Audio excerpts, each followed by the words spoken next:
नमस्ते। मेरो टिकटक फेसबुकमा भिडियो हेरेर बसिरहनु हुने सम्पूर्ण नेपाली दाजुभाइ दिदीबहिनी आमा बुवा लगायत सम्पूर्णमा म राम घिमिरेको तर्फबाट फेरि पनि नमस्ते। आज दीपावलीको भाइटिका, यतिखेर तपाईहरू सबैले प्राय टिका लगाइसक्नुभयो होला र कसैले लाउँदै हुनुहुन्छ होला।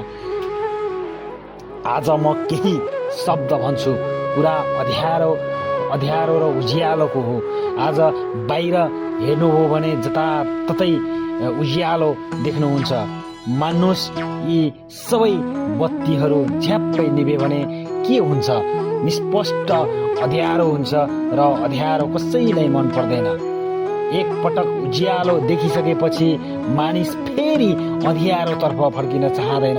मैले आफ्नो जीवन स्वर्णिम 19-20 महिना प्रदेशमा बिताए, जहाँ निकै उज्यालो थियो। मैले भन्न खोजेको उज्यालो बत्तीको उज्यालो होइन, मैले भन्न खोजेको उज्यालो शिक्षाको उज्यालो, न्यायको उज्यालो, सबै खाले विविधहरू हटेको उज्यालो, धर्म, लिङ्ग, जाति, समुदाय, भूगोलको कारण कसैले पनि अपहेलित हुन नपरेको र अपमानित हुन नपरेको समाजको उज्यालो।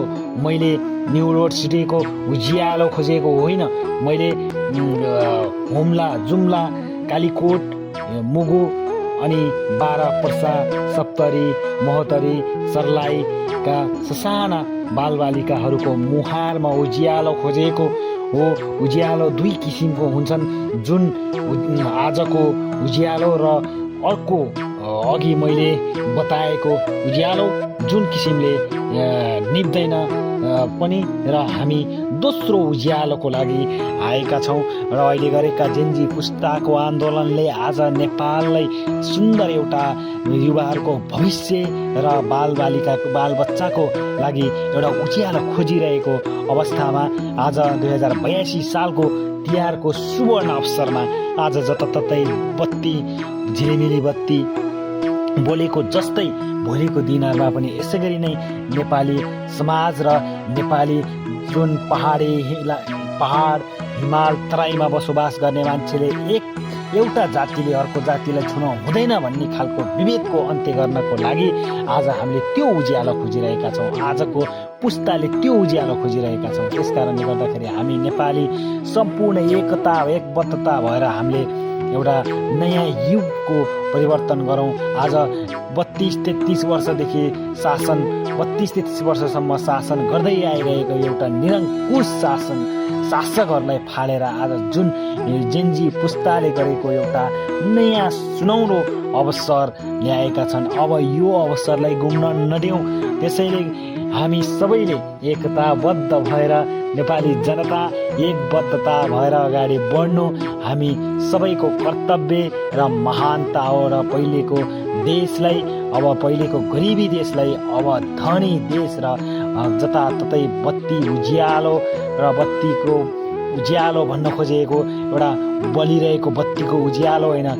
जुन विदेशमा विभिन्न नेपाली दाजुभाइ दिदीबहिनीहरू अहिले विदेशको मरुभूमिमा 15-16 घन्टा पसिना बगिरहेको दाजुभाइहरूको लागि देशमै केही गरी खाने खालको वातावरणको उज्यालो बनाउनको लागि अब हामीले एकबद्धता भएर अगाडि बढ्नुपर्छ भन्दै आज भाइटिकाको सम्पूर्ण नेपाली दिदीबहिनी दाजुभाइहरूमा, विदेशमा हुने दाजुभाइ दिदीबहिनीहरू विदेशमै एकअर्कामा दाजुभाइ बनाएर र नेपालमा हुनुहुने सम्पूर्ण कुनै पनि मनमुटाव भएका छन् भने उनीहरूलाई आजको दिनमा मनमुटावलाई हटाएर एकबद्धता भएर, एक ढिक्का भएर दिदीबहिनी दाजुभाइहरू एकसाथ रमाइलो गरी दिदीको हातबाट टिका लिने, बहिनीको हातबाट टिका लिएर आशिष थाप्नको निम्ति सम्पूर्ण नेपाली दाजुभाइहरूमा हार्दिक विनम्र अनुरोधको साथ आजको भाइटिकाको सम्पूर्ण नेपालीमा हार्दिक मङ्गलमय शुभकामना।